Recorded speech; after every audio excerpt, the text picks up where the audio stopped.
এই টপিকে বাংলাদেশে তেমন কেউ ভিডিও আপ দেয়নি, তাই ভাবলাম ওয়াই নট মি। তাই আজকে ভাবলাম বানিয়ে ফেলি।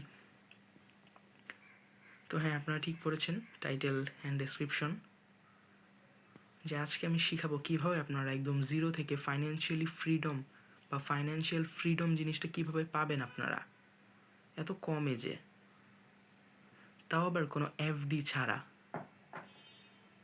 কারণ ফাইন্যান্সিয়াল ফ্রিডম মানে কিন্তু হলো এরকম একটা পরিস্থিতি যখন আপনি বসে বসে খেয়ে থাকতে পারবেন নিজের পরিবার নিয়ে, টাকা পয়সার কথা আপনার চিন্তা করবেন না বা চিন্তা করতে হবে না, এমন পরিস্থিতিকেই বলা হয় ফাইন্যান্সিয়াল ফ্রিডম। এখন বেশিরভাগ বাংলাদেশি স্টুডেন্টরা আমার ভিডিওটা হয়তো দেখছেন অ্যান্ড ভাবছেন যে আচ্ছা ঠিক আছে, বুঝলাম ফাইন্যান্সিয়াল ফ্রিডম কী, বাট এটা পাবো কেমনে, বা কীভাবে এরকম একটা পরিস্থিতিতে নিজেকে নিয়ে আসবো যে আসলে আর টাকা পয়সার একটা চিন্তা করতে হবে না বা ভাবতে হবে না বা ফ্যামিলি থেকে টাকা চাইতে হবে না, রাইট? তো এর সর্বপ্রথম একটা উপায় আপনাদের বলে দিই। আপনারা করতে পারেন কি, স্মল জবস করতে পারেন। ফেসবুকে বিভিন্ন পেজে আপনারা জব করতে পারেন। ইভেন আমি করছি বলা চলে একবার, 1-2 টাইম। তাই আপনারা যদি চান যে একদম ঘরে বসে একটা ছোটো অ্যামাউন্টের টাকাই হোক না কেন ইনকাম করতে চান, ধরুন মাসে 2,000-5,000 টাকা, তখন আপনারা করতে পারেন কি, ফেসবুকে যাবেন, ফেসবুকে গিয়ে সার্চ করবেন হায়ারিং এই কিওয়ার্ডটা লিখে সার্চ করলে দেখবেন আপনারা বহুত ফেসবুকে পোস্ট পাবেন যেখানে অনেক পেজ তাদের এই হায়ারিং পোস্ট করে। মানে অনেক ফেসবুক পেজ যাদের মডারেটর বা মানে মেসেজিং করার জন্য লোক দরকার পড়ে, তারা ফেসবুকে পোস্ট করে, অ্যাড রান করে। তাই আপনি যখন এই হায়ারিং এই কিওয়ার্ডটা লিখে ফেসবুকে সার্চ করবেন, দেখে যাবেন যে অনেক হায়ারিং চলছে ফেসবুকে। সেখান থেকে আপনি পাঁচটা ফেসবুক পেজে ইন্টারভিউ দিলে একটা জায়গায় অবভিয়াসলি জব পেয়ে যাবেন। কনফার্ম বলছি না, কজ পুরোটাই আপনি কীভাবে ইন্টারভিউ দেন সেটার উপরে ডিপেন্ড করে। অ্যান্ড এই ফেসবুক মডারেটর বা মেসেজিংয়ের কাজ করার জন্য কিন্তু, এই মডারেটরের জবের জন্য কিন্তু আপনার তেমন বেশি স্কিলসের থাকার দরকার নেই। আপনার জাস্ট বাসায় ওয়াইফাই থাকলেই হবে অ্যান্ড হালকা পাতলা ইংলিশ বাংলা জানলেই হবে।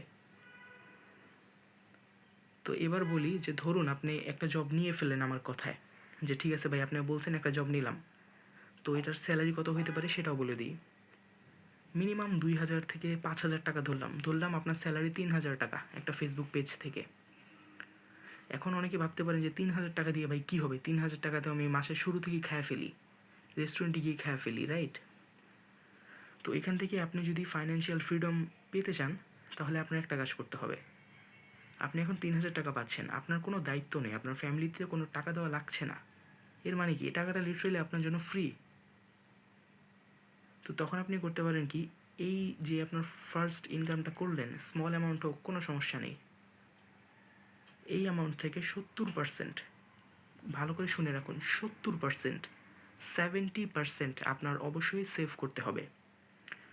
এখন অনেকে বলতে পারেন কীভাবে সেভ করব, ক্যাশ আকারে নাকি ব্যাংকে নাকি বিকাশে? তো শুরুর দিকে আপনারা চাইলে বিকাশের মধ্যে টাকাটা সেভ করতে পারেন। অ্যান্ড ক্যাশ আকারে যদি রাখেন সেটা কোনো সমস্যা না, বাট আমি ক্যাশ প্রেফার করি না, টু বি অনেস্ট। এখন আপনারা যদি চান ক্যাশেও রাখতে পারেন, ক্যাশে রাখলে তো কোনো বিকাশে চার্জ দেওয়া লাগবে না, বাট বিকাশে তো নর্মালি আপনার লেনদেন করতে গেলে 5-10 টাকা চার্জ বা ফি কাটে, তো ওইটা আপনার দিয়ে ট্রানজ্যাকশনটা করতে হবে। তো ধরুন আপনি আমার কথায় এই মাসে 3,000 টাকার একটা জব নিয়ে ফেললেন।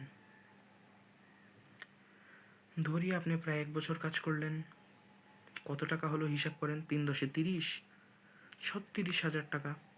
এখন আপনারা জাস্ট একটা জিনিস ভাবেন, আপনারা বলতে পারেন যে ভাই আমি 3,000 টাকা কামাইলে কি আমি 3,000 টাকাই বাঁচায় রাখবো নাকি, আমার কি খরচ করতে মন চাবে না? অবভিয়াসলি খরচ করতে মন চাবে। ধরেন খরচ করার জন্য আপনি 1,000 টাকা করে খরচ করলেন প্রতি মাসে, 3,000 ইনকাম করলেন, 2,000 টাকা সেভ করলেন। এখন প্রতি মাসে আপনি 1,000 টাকা খরচ করলেন, মানে মাসে আপনি 2,000 টাকা সেভ করলেন। তার মানে কি, 2×10 = 20, 20,000, 22,000, 24,000 টাকা আপনার সেভ হয়ে গেল 1 বছরে। তো এবার শুধু ভাবেন 1 বছরে আপনি প্রায় 24,000 টাকা সেভ করতে পেরেছেন। অ্যামাউন্টটা কিন্তু কম মনে করবেন না। আবার অনেকে বলতে পারেন যে ভাই আমি ১ বছর পর্যন্ত এই ফেসবুকে জব পাবো কিনা কোনো সন্দেহ আছে। ভাই বিশ্বাস করেন, ফেসবুকের মতো মার্কেট প্লেসে আপনি অবভিয়াসলি জব পাবেন, তাও আবার মডারেটরের জন্য। ফেসবুকের জব হারানো সবথেকে কঠিন কাজ আমি মনে করি, কারণ এগুলো সবথেকে ইজিয়েস্ট কাজ ভাই। মেসেজিংয়ের রিপ্লাই দিবেন, কাস্টমার আপনার কাছে মেসেজ দিবে, আপনি জাস্ট রিপ্লাই দিবেন আপনার যেই পেজের আন্ডারে কাজ করবেন তাদেরই হয়ে। এর থেকে সহজ আর কিছু হইতে পারে না গাইস, ট্রাস্ট মি। তো ঠিক আছে, ধরলাম আপনি আমার কথায় 24,000 টাকা সেভ করলেন 1 বছরে। এবার বলতে পারেন যে তাহলে এখন এই 24,000 টাকা দিয়ে কী করবো? 24,000 টাকা তো এত বড় অ্যামাউন্ট না যে এই টাকা দিয়ে আমি বিদেশে চলে যাব, বা এই টাকা দিয়ে আমি স্বর্ণ কিনে রাখবো, বা এই টাকা দিয়ে আমি শেয়ার বাজারে ইনভেস্ট করব, বা এই টাকা আমি এফডি করব। কোনো দরকার নেই ভাই আপনার এগুলো করার। প্রথম 24,000 টাকা আপনি যখন কামাবেন, আপনার সর্বপ্রথম একটা যেই কাজ করা উচিত সেটা হচ্ছে আপনার আশেপাশে দেখা উচিত যে আপনি কোনো অফলাইন বিজনেস করতে পারবেন কিনা এই 24,000 টাকা দিয়ে। এখন অনেকে বলতে পারেন যে আরে ভাই এটা তো সবার মতো কথা বলতেছে যে একটা ব্যবসা করো। কী ব্যবসা করবো এটা অনেকে বলতে পারেন, তো আমি আপনাদের আইডিয়া দিয়ে দিই। মাথায় রাখবেন, প্রতি বছর কিন্তু বাংলাদেশে ঈদ আসে, রোজার ঈদ আসে, কোরবান ঈদ আসে।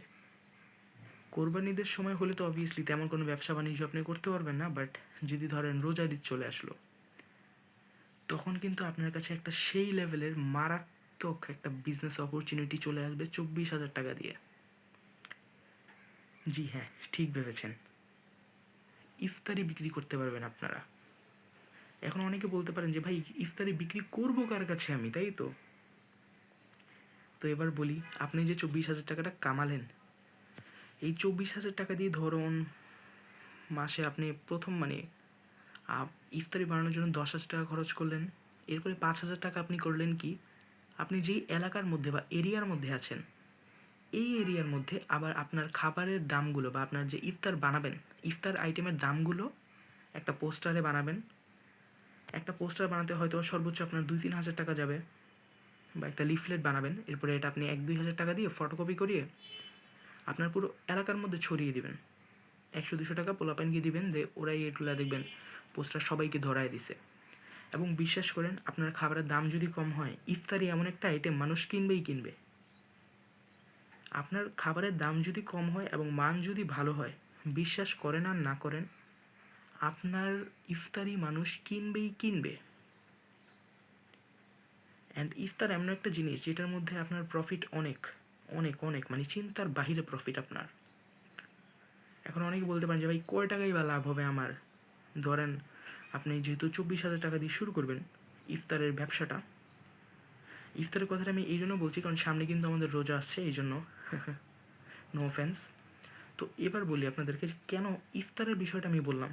কারণ ইফতার এমন একটা জিনিস যেখানে আপনার বিক্রি হবেই হবে। আপনি যদি রোজাদারদের কাছে গিয়ে জাস্ট একবার বলতে পারেন যে আমি তো কম টাকার মধ্যে ভালো মানের ইফতারি বিক্রি করছি, তো এবার আসি আপনার কয় টাকার সেল আসতে পারে, রাইট? বিশ্বাস করেন, আপনি যদি 30 দিনের থেকে 15 দিনও ইফতার বিক্রি করতে পারেন, আপনার সেই 15,000 টাকা থেকে নিম্নে হলেও 10-20,000 টাকা লাভ বের হবে।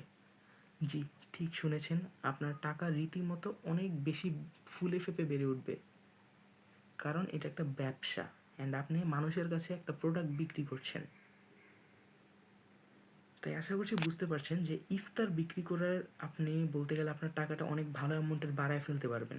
তো ধরেন আপনি শুরু করছিলেন কত, 24,000 টাকা দিয়ে। এরপর ধরেন আপনি রমজানের মধ্যে বেশি ভালো বিক্রি করলেন না, বাট তাও একটা অ্যামাউন্ট হইলো, ধরুন 50,000 টাকা হইলো আপনার। এবার জাস্ট ভেবে দেখেন যে আপনি 1 বছর আগে একটা সামান্য 3,000 টাকা বেতনের জব থেকে শুরু করছিলেন। এরপর 1 বছর টাকা সেভ করলেন। 1 বছর পর 1 মাসে ব্যবসা করলেন ইফতারের মাসে, রোজার মাসে, অ্যান্ড 1 বছরের মধ্যে আপনার তাহলে কত টাকা সেভ হয়ে গেল? 50,000। এবার আপনি জাস্ট ভাবেন, আপনি 2 বছরের মধ্যে যেহেতু 50,000 টাকা করে ফেলতে পারছেন আপনার মেন ক্যাপিটালটা, এবার আপনি আবার ওই নর্মাল যেরকম বললাম, আপনি আবার ফেসবুক পেজে জব করবেন, আবার 25,000 টাকা কামাবেন, এবং সেই 25,000 টাকা আপনার সেই 50,000 টাকার সাথে যোগ করবেন। কত হলো? 75,000 টাকা। এবার আসি, আপনি যেহেতু আড়াই বছর কাজ করে ফেললেন, এখন কিন্তু ভাই আবার রমজানের সময় চলে আসলো, রাইট? তো এখন আপনি কি করতে পারেন? আপনি আগে 25,000 টাকা দিয়ে যে ইফতারি আইটেম বেচে 50,000 টাকা বানিয়েছিলেন প্রফিট নিয়ে, এখন আপনি কিন্তু 75,000 টাকা দিয়ে সেই একই ব্যবসাটা করতে পারবেন। এবং এখন কিন্তু আপনি আরও বড় পরিসরে, মানে ধরেন আপনি পুরো এখন একটা এলাকা বা একটা পুরো ওয়ার্ড বা একটা পুরো শহরের মধ্যে কিন্তু 70,000 টাকার ইফতারি বিক্রি করতে পারবেন। কারণ 70-75,000 টাকা কিন্তু কম অ্যামাউন্ট না, অনেক হিউজ একটা অ্যামাউন্ট। এখন অনেকে বলতে পারেন যে ভাই আমরা কি রাস্তায় রাস্তায় গিয়ে বিক্রি করব? জি না। ওই যে আপনাদের বলেছিলাম, আপনারা পোস্টারের মধ্যে খাবারের দাম দিবেন, আপনার মোবাইল নাম্বার দিবেন, দ্যাটস ইট। ভাই যাদের কম টাকার মধ্যে ইফতার লাগবে তারাই আপনাকে ফোন দিবে যে আমার তো ইফতার লাগবে, 300 টাকার স্টুডেন্ট প্ল্যাটার দেন বা 300 টাকার ইফতারি পাঠান। আপনার সেল এমনিই আসবে, আপনার বাইরে কোনো স্টল, কোনো ঠেলাগাড়ি, কোনো দোকান, কোনো কার্ট দেওয়া লাগবে না। এবার আসি যে আপনি যখন 75,000 টাকা দিয়ে ইফতারিটা বিক্রি করবেন, বিশ্বাস করেন আপনি মিনিমাম 1.5 লাখ টাকায় পৌঁছে যেতে পারবেন। মানে বুঝতে পারছেন? 2 বছরের মধ্যে আপনি 1.5 লক্ষ টাকা জমায়ে ফেলছেন এখন। তো এখন আমরা আসল কথায় আসি যে এখন বলতে পারেন যে 1.5 লক্ষ টাকা হয়ে গেছে, এখন বলেন কীভাবে এই 1.5 লক্ষ টাকাকে আমরা আবার নতুন কী ব্যবসা করা যায়, রাইট? এখন আপনি কী ব্যবসা করতে পারেন সেটাও বলে দিচ্ছি।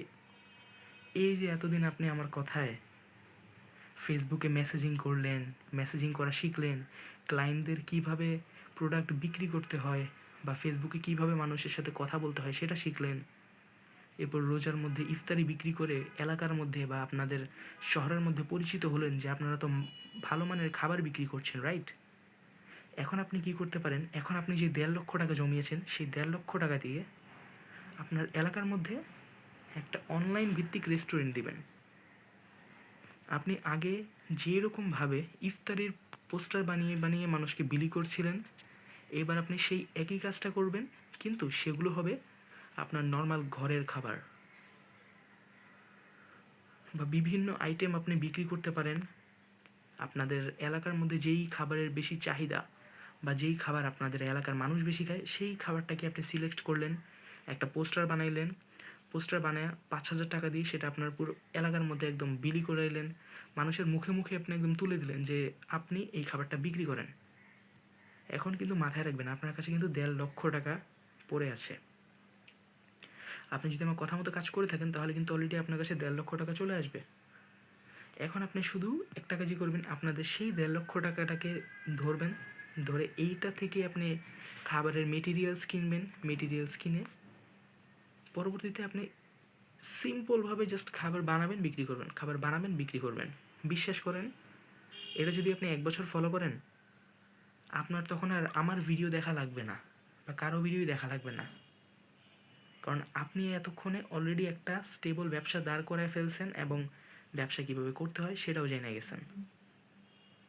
মানে হচ্ছে আপনি অলরেডি এখন ফাইন্যান্সিয়ালি ফ্রি হয়ে গেছেন বা আপনি এখন ফাইন্যান্সিয়াল ফ্রিডম পেয়ে গেছেন।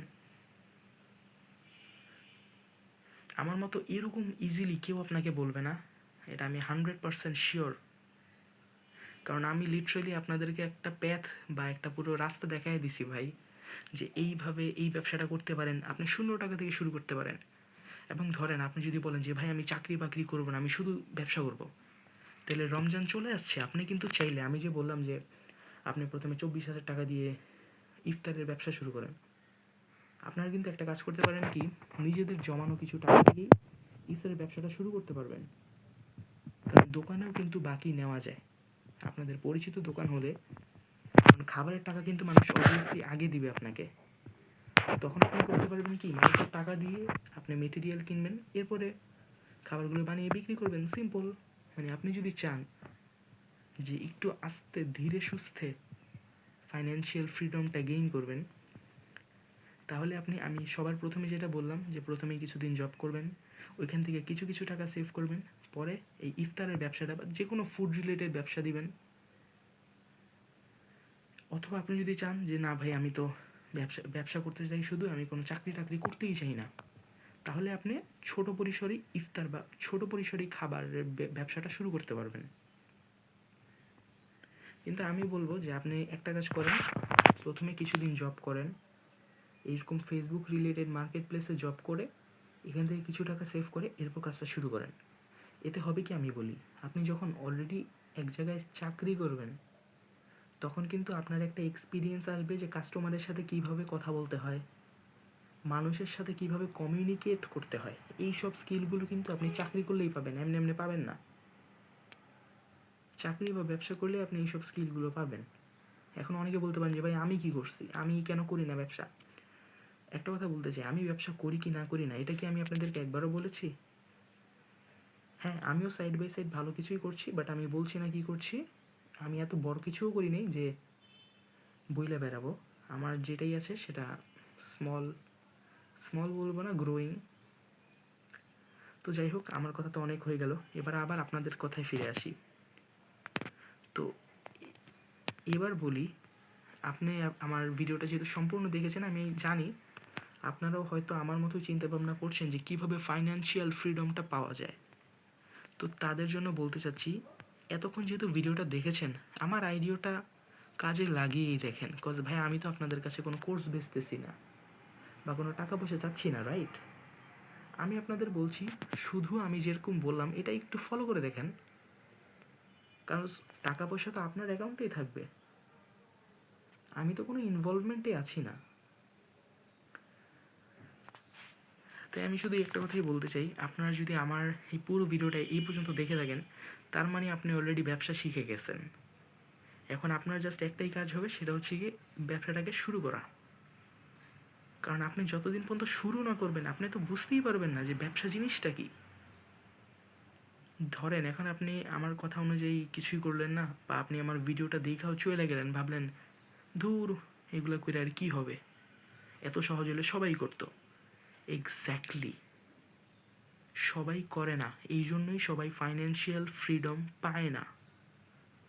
As long as you don't try it, you can not say it does not work.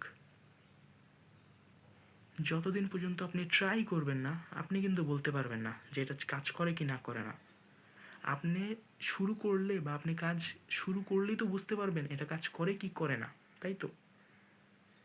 আপনি তো কাজটা না করে মানে একটা পিওর এক্সাম্পল দিতে পারেন না যে আমি কাজ করছিলাম বাট করে নাই, আমি শুরু করছিলাম বাট কাজ করে নাই, এটা ব্যবসা উঠে নাই, তাই তো? আমি পার্সোনালি মনে করি আপনারা যদি ব্যবসা করেও ফেল মারেন, তাহলে ভাই অ্যাটলিস্ট এক্সপিরিয়েন্স পাবেন, রিয়েল লাইফ এক্সপিরিয়েন্স পাবেন। কারণ ব্যবসা কিন্তু সবাই করতে পারে না।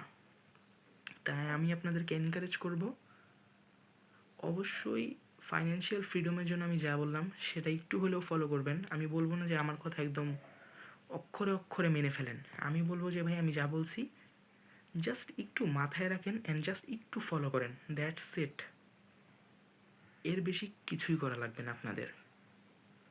তো এবার আসি, অনেকেই ভাবেন যে আচ্ছা ঠিক আছে, আপনার কথা মতো হয়তো বা আমরা ব্যবসা করলাম, 5-10 লাখ টাকা জমায় ফেললাম, এখন কি করব বলেন? কারণ আমি তো বলছি এফডি করা যাবে না, রাইট? জি, এফডি করতে পারেন, বাট এফডি আমি তেমন একটা কাজের মনে করি না। এখন অনেক বলতে পারেন আচ্ছা ঠিক আছে বুঝলাম, এফডি করলে আমাদের টাকার ভ্যালিউ কমবে, তাহলে এখন কি করা উচিত, তাই তো? এখন আপনারা একটা কাজ করতে পারেন যে আপনার কাছে যেহেতু একটা ভালো অ্যামাউন্টের টাকা চলে আসছে, আপনি হয়তোবা সেই টাকাগুলো দিয়ে একটা স্টেবল ইনভেস্টমেন্ট, যেটা হচ্ছে গোল্ড, এইগুলো এক্সপ্লোর করে দেখতে পারেন। আমি কিন্তু আপনাকে বলছি না যে আপনার টাকা দিয়ে আপনি এক্ষুনি স্বর্ণ কিনে বসে থাকেন, কারণ এগুলোর দাম কমে বাড়ে, বাট গোল্ড হচ্ছে এমন একটা জিনিস যেটা ফিজিক্যাল অ্যান্ড এটার কিন্তু একটা প্রুফ আছে যে গোল্ডের দাম সবসময় বাড়তে আছে। তাই আমি বলবো আপনি সবগুলো পসিবল আউটকাম মাথায় রেখে সবগুলো ইন্ডাস্ট্রি, গোল্ড, সিলভার, এগুলো একটু হলেও এক্সপ্লোর করবেন। আমি বলছি না কিনে ফেলেন ভাই, আপনি জাস্ট একটু দোকানে গিয়ে বা মার্কেটে বা গোল্ড সম্পর্কে আইডিয়া নেন, ইনভেস্টিং সম্পূর্ণ আপনার মাথা থেকে এসে পড়বে। টাকা যখন আপনার পকেটে থাকবে এবং আপনি যখন আশেপাশে ইনভেস্টমেন্ট অপরচুনিটি দেখবেন, আপনি যখন দেখবেন যে করা যাইতে পারে বা ওয়াই নট, তখন দেখবেন ভাই আমার মতো মানুষের আপনার কিছু বলা লাগবে না, আপনি নিজেই যা করার করে ফেলবেন। কজ ইনভেস্টিং এমন একটা জিনিস, কেউ যদি আপনাকে বইলা দেয়, শিখায় দেয়, তাহলে ভাই আপনি ইনভেস্ট করতে পারবেন না, করলে মারা খাবেন নগদে। আপনার হাতে যদি টাকা থাকে এবং আপনি যদি রিসার্চ করেন, আপনি এমনি এমনি ইনভেস্টমেন্ট অপরচুনিটি বহুত পেয়ে যাবেন। বাট আমি এফডিকে আমি এই জন্য রিস্কি বলি, কারণ প্রথমত এফডি করলে কিন্তু আপনার টাকাটা লক হয়ে যায় এক জায়গায়, যে আপনি 6 মাসের জন্য বা 1 বছরের জন্য বা 12 মাসের জন্য টাকাটা আপনার ব্যাংকে ফালায় রাখতে হইতেছে এফডির জন্য। এরপরে না ভাই আপনি ফুল টাকাটা বের করতে পারবেন একসাথে, এর আগে তো ইন্টারেস্টই পাবেন, রাইট? এবং এখানে আরেকটা সেফেস্ট একটা উপায় আমি আপনাদেরকে বলি। আপনাদের কাছে যদি ধরেন একটা ভালো অ্যামাউন্টের টাকা জমে গেল, এখন আপনি চাচ্ছেন যে ভাই আমি টিস্ক নিতে চাই না, কীভাবে টাকা বাড়াবো সেটা বলেন। তো এইবারে একটা লাইফ হ্যাক আপনাদেরকে বলি, সেটা হচ্ছে রিয়েল এস্টেট দেখেন, জায়গা দেখেন। কারণ জায়গাই এমন একটা জিনিস যেটা এই পৃথিবীতে জীবনও ভাই বাড়বে না, কমবে। কারণ পৃথিবীতে জনসংখ্যা বাড়ে। জায়গাই এমন একটা জিনিস, বা ল্যান্ড, জায়গা, প্লট, এগুলো এমন একটা জিনিস যেগুলো ভাই পৃথিবীতে কোনো সময় বাড়বে না। তার মানে কি, গোল্ড কিন্তু মাটি থেকে খনন করা যায়। আপনি যদি শেয়ার মার্কেটে ইনভেস্ট করেন, শেয়ার মার্কেট নাইমা পড়ে যেতে পারে, তো শেয়ার মার্কেটেও দাম পড়তে পারে। কিন্তু জায়গা এমন একটা জিনিস যেটা কিন্তু কোনো মানুষই পৃথিবীতে বাড়াতে পারবে না। এর মানে বুঝতে পারছেন? আমি কাউকে বলবো না ইনভেস্ট করেন কি না করেন, আপনারা শুধু জমির মার্কেটের মধ্যে একটু খোঁজ খবর নেবেন। আমি কাউকে বলবো না যে আপনারা ইনভেস্ট করেন, আপনারা ভাই জাস্ট মার্কেটে খবর নেন। আপনার পকেটে থাকার টাকা থাকলে এবং আপনি যদি একটু একটু রিসার্চ করেন, ভাই আপনার কাছে বহুত অপরচুনিটি আসবে ইনভেস্ট করার। হ্যাঁ, বাট অবভিয়াসলি আমি বলবো, আপনারা যদি মনে করেন যে না ভাই আমরা তো মানে কিছু রিস্ক নিতে চাই না, কারণ অনেকে ভাবেন যে আমি যেটা জিনিস নিয়ে বুঝি না আমি এটা কেন করব। ঠিক, একদম ঠিক কথা বলছেন, যেটা বুঝবেন না সেটা করবেন না। তাই আপনাদের যদি মনে হয় যে আপনার ব্যবসাটা বেশি ভালো হচ্ছে, তখন আপনি চাইলে আপনাদের ব্যবসার মধ্যে টাকাটা রিইনভেস্ট করতে পারবেন। কারণ রিইনভেস্ট করা মানে হচ্ছে আপনার যেই ব্যবসাটা, ধরেন আপনি আগে 1 লাখ টাকা দিয়ে প্রতি বছর ইফতারের ব্যবসা করতেন, কিন্তু এখন আপনি কিন্তু একটু বড় পরিসরে করতে পারেন চাইলে। কিভাবে? আপনি আগে হয়তো বা একটা শহরের মধ্যে ইফতার বিক্রি করতেন, এখন চিন্তা করেন পুরো এলাকার মধ্যে না, পুরো শহরের মধ্যে না, পুরো জেলার মধ্যে আপনি ইফতার বিক্রি করবেন। এটা ভাবেন, জাস্ট একটু এক্সপ্লোর করেন, একটু রিসার্চ করেন, প্রচুর আইডিয়া আপনাদের মাথায় চলে আসবে। আমার মতো মানুষের কাছ থেকে আপনাদের জানা লাগবে না ভাই, আপনারা নিজেরা রিসার্চ করেন, বহুত এরকম আইডিয়া পাবেন। বাট অবশ্যই অন্য কারো কথায় কিন্তু কখনো ইনভেস্ট করবেন না। অ্যান্ড আমি কাউকে ইনভেস্টমেন্টের আইডিয়া দিইও না। আজকের এই ভিডিওটা করার একমাত্র মূল উদ্দেশ্য ছিল যেন আমি আপনাদের বোঝাতে পারি যে আসলে ফাইন্যান্সিয়াল ফ্রিডম জিনিসটা কী, এটা কিভাবে শুরু করতে হবে যখন আপনার কাছে কিছুই থাকবে না তখন থেকে। আমি জানি আমার ভিডিওটা অনেকেই হয়তো এখন পর্যন্ত দেখছেন, এবং আপনাদের সকলকে আমি বলতে চাই, আমি শিওর আপনারা ফিউচারে কিছু একটা করতে পারবেন। কারণ আমার ভিডিওর এতক্ষণের বকবক সবাই দেখে না, আপনারা দেখেছেন, এর মানে হচ্ছে ভাই আপনারা আসলেই জিনিয়াস। কারণ মানে ফাইন্যান্সিয়াল রিলেটেড ভিডিওস, এরকম হেল্পফুল ভিডিওস কিন্তু মানুষ দেখে না তেমন একটা। আচ্ছা, তো একটা কথাই বলবো, যারা এখন পর্যন্ত আমার ভিডিওটা দেখছেন সবাইকে অসংখ্য ধন্যবাদ। এবং যারা এখনও আমার ইউটিউব চ্যানেলটিকে সাবস্ক্রাইব করেননি, অবশ্যই অবশ্যই অবশ্যই সাবস্ক্রাইব করে পাশে থাকা বেল আইকনটি বাজিয়ে দিবেন। এবং আর তো ভাই কিছু বলার নেই। হ্যাঁ, বাট তাও আরেকটা কথা আছে, সেটা হচ্ছে অনেকে আমাকে বলেন যে আমি সবসময় ব্যাংকের তো বিপক্ষে থাকি কেন। আমার আশেপাশের মানুষেরা আর কি আমাকে বলে যে আমি কেন ব্যাংকের বিরুদ্ধে কথা বলি, যে আমি কেন বলি ব্যাংকে টাকা রাখলে এটা রিস্কি, কেন বলি এফডি রিস্কি, রাইট? আমার ভাই কোনো শত্রুতা আমি নেই কারোর সাথে, ওকে? আমি মনে করি টাকা এমন একটা জিনিস না, যে কামায় সেই বুঝে। মানে আমার কথা হলো ভাই, আমি টাকা নিয়ে রিস্ক কেনই বা নিব? আমার কষ্টের ইনকামের টাকা, আমি কেন রিস্ক নিব? হোক রিস্ক কম, কিন্তু আমি রিস্ক কেন নিব? টাকা আমার। আমি তো ভাই কোনো রিস্ক নিতে রাজি না। একটা ব্যাংক দেউলিয়া হয়ে গেলে ব্যাংকের মালিক কি আমাকে এসে টাকা দিবে? এই জন্য আমি আর কি একটু মাঝে মাঝে একটু ট্রিগার্ড হয়ে যাই ব্যাংকের কথা বললে বা এফডির কথা বললে। আমি কিছুরেই হেট করি না। ব্যাংক থাকা ভালো, কজ ব্যাংকে টাকা রাখলে আপনার নর্মালি কি বলে, যদি ছোট অ্যামাউন্টের টাকা রাখেন আপনি রেগুলার ট্রানজ্যাকশন করতে পারবেন ইজিলি। কারণ অনেক জায়গায় দেখা যায় বিকাশ নেয় না, ওইখানে আপনি চাইলে ব্যাংক ট্রান্সফার করতে পারেন। তো এটাই, এর বেশি কিছুই না আসলে। এছাড়া আমি মনে করি ভাই ক্যাশ হচ্ছে বেস্ট। ক্যাশ হচ্ছে বেস্ট ট্রানজ্যাকশনের ক্ষেত্রে। কারণ আপনি আপনি যদি ব্যাংকের মাধ্যমে টাকা ট্রান্সফার করেন আপনার কিন্তু একটা ফি কাটবে। বিকাশের মাধ্যমে টাকা ট্রান্সফার করলেও আপনার একটা ফি কাটবে। কিন্তু আপনি যদি টাকা দিয়ে ট্রান্সফার করেন বা টাকা দিয়ে ট্রানজ্যাকশন করেন, ধরেন আপনি ১,০০০ টাকা দিয়ে একটা জামা কিনলেন, ১,০০০ টাকা যদি আপনি ব্যাংকে দেন আপনার কিন্তু ৫ টাকা ১০ টাকা ট্যাক্স দিতে হবে। আপনি যদি বিকাশে দেন তাহলেও কিন্তু আপনার ১০ থেকে ১৫ টাকা ট্যাক্স দিতে হবে ট্রান্সফারের জন্য। কিন্তু আপনি যদি টাকায় বা ক্যাশের মধ্যে পেমেন্টটা করেন তাহলে কিন্তু আপনার জাস্ট ১,০০০ টাকাই দিতে হলো। এর মানে বুঝছেন? এই জন্যে আমি মূলত ব্যাংকের ব্যাপারে তেমন একটা সুনজর বা সুদৃষ্টি দেই না আসলে। আমার কাছে ভাই আমার নিজের কাছেই ব্যাংক তেমন একটা ইন্টারেস্টেড বা আমার নিজের কাছে তেমন একটা ভালো লাগে না। নাহলে আমি নিজেই আপনাদের বলতাম যে ভাই যান আপনারা ব্যাংকে ইনভেস্ট করেন, এফডি করেন, হ্যান করেন, ত্যান করেন।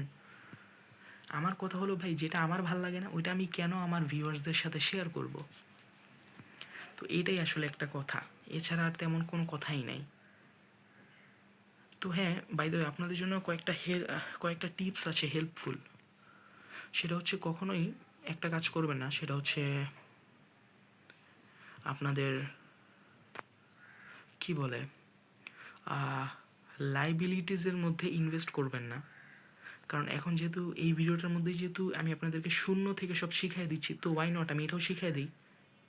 বলতে গেলে আপনাদের জন্য একটা ১ ঘন্টার ক্র্যাশ কোর্স হয়ে যাবে, যে এই একটা ভিডিও দেখলে আপনি ফাইন্যান্সিয়াল ফ্রিডমের ব্যাপারে সব জানতে পারবেন। ইনভেস্টিং, সেভিংস সব জানতে পারবেন। তো এবার বলি আপনাদের করা উচিত না আপনাদের কাছে যদি টাকা থাকে তখন।